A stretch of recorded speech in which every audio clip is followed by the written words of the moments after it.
This is Lisa from Mobile Tech Review, and this is the Samsung Galaxy S II Skyrocket on AT&T.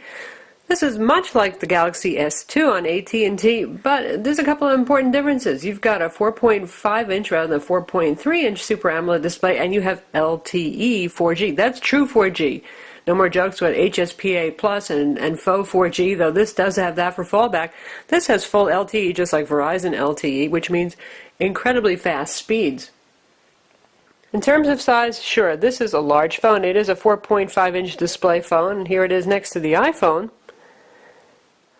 The phone looks like, well, pretty much every other big screen Galaxy S II. Here it is next to the T-Mobile version, the Samsung Galaxy S II, for example. And as you'd expect from a Samsung phone, it's very thin. Here's a power button right here, where Samsung typically puts it. Here's our headphone jack, microphone up here. Volume control toggle here, small but manageable. Another microphone down here, your micro USB port. And on the back, we've got the camera, 8-megapixel shooter with LED flash, and the speaker. Hard plastic here. This is a thin removable back, typical of Samsung. Peels off, like so. And you've got the large 1850 milliamp battery. LTE needs it, believe me.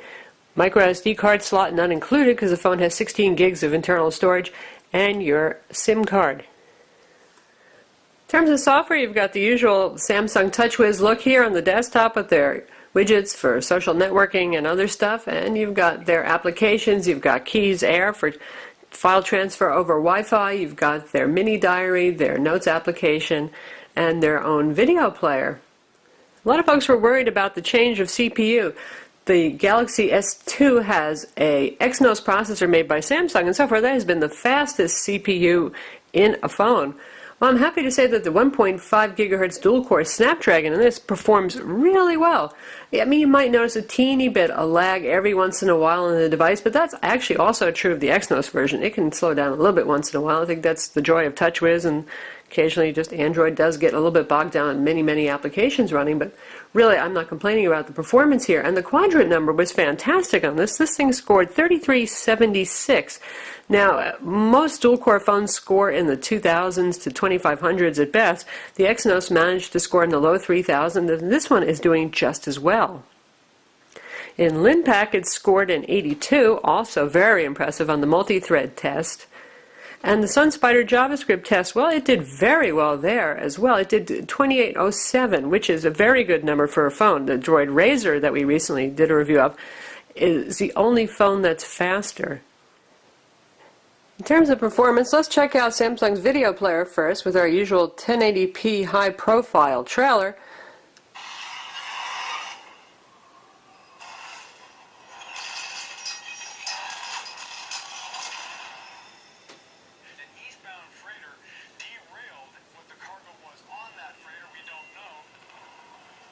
Perfectly smooth. Absolutely no problem. Frames are good. Should note that the phone is typical of Samsung, does not have an HDMI out port. Instead, it uses MHL to get out HDMI, or you can use DLNA, which is included to stream to your smart TV or what have you. How about Adobe Flash? Here we are in the web browser, and we've got one of our video reviews up of the Droid Razr. I'll give that a go.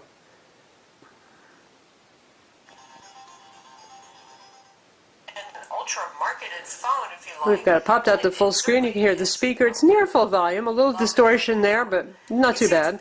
And we're doing this over AT&T's LTE 4G network.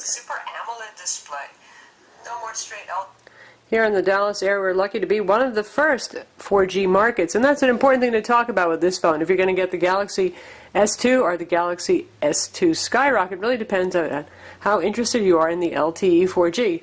Now, the performance is indeed wickedly fast for us here in Dallas. Again, we're one of the launch markets, and we've been seeing absolutely crazy download speeds. Now, it really helps that just about nobody's on the network other than some data sticks. There's nothing going on, but you can see some of our recent results right here.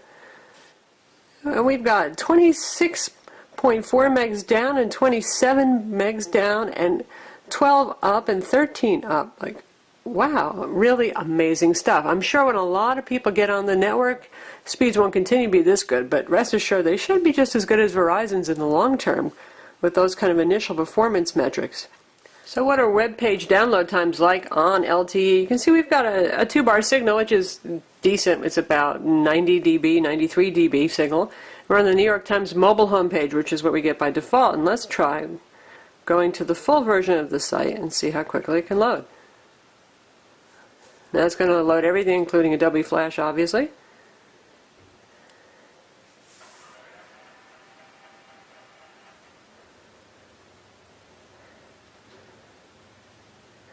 Full ads, everything, very quick. It's like using Wi-Fi, and a very good Wi-Fi connection at that, not some mediocre Publix hotspot type connection. We want to play an embedded video.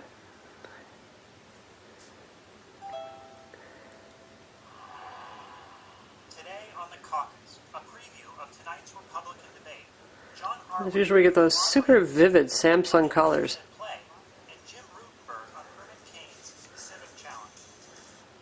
Definitely fast.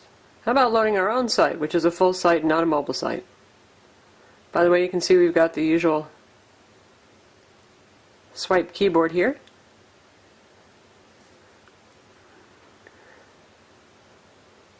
And boy, like instant. Very nice. And very, very fluid pinch zoom. And how fast are download speeds? We're going to try downloading this game. It's 21.21 megs.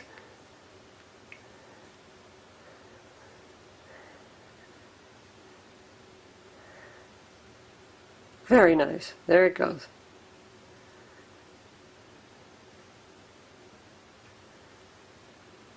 And we're done. That was less than a minute. Even HSPA Plus on AT&T is pretty darn fast, and honestly, the difference between, say, 5 megs down and 27, if you're just surfing the web, you're really not going to notice the difference so much. But where it really counts is if you're going to use this as a mobile hotspot, and AT&T does offer that feature for additional monthly fee or with higher data plans. And this thing then becomes faster in a lot of people's home broadband wireline connections. It's rather impressive stuff. The Skyrocket has an 800 by 480 pixel Super AMOLED Plus display. As always, super saturated colors, very vibrant and contrasty. Viewable outdoors, not as viewable as some other displays, but it's usable outside. We do wish that Samsung would up the resolution. That's the one thing with the Galaxy S II line. They seem a little long of the two. It's still doing 800 by 480 pixels when we've got QHD and competing phones. And my God, we're going to have some 1280 by 720 pixel phones coming out soon on Verizon. Camera is the same 8 megapixel shooter that's on the Galaxy S II, and it takes really very nice shots with good color, good contrast, and it can shoot 1080p video. And here we'll test it out on our cat. And you can see, here's the focus point. You can move it around or let it intelligently pick and then shoot a shot just that quick. You want to switch to video.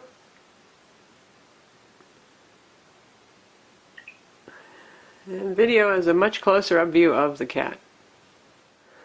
And here's our exciting video that we've taken. Good frame rate.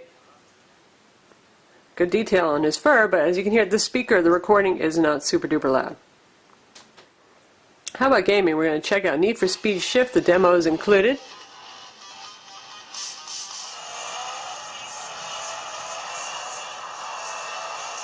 Plays perfectly fine, very smooth. Again, it's a very fast performing CPU. I'm not lamenting the loss of the Exynos right now. The Skyrocket has settings for motion control. You know, you can pan and you can do things by tilting the phone around if you like that feature. And we've got some display settings here. We don't have the color calibration settings. Some of them have vivid and cinematic as options, that kind of thing. This one, if you hit screen and display, you just get your font style, your wallpaper, your clock position. You can control your screen time, app brightness, and the touch key light duration down here. You can set it for a maximum of 6 seconds. And we've got gyroscope calibration. Of course, this is a gyroscope. It has an ambient light sensor, and obviously has the accelerometer that handles switching between portrait and landscape modes automatically when you turn the phone. AT&T and Samsung bundle Quick Light. You can also use Skype, and there's also Google Talk as well for video and voice chat. Got Google Maps and navigation on board, and there's AT&T Navigator for you folks who don't like Google Maps. Don't know why you wouldn't, but hey. Got the full version of Quick Office here.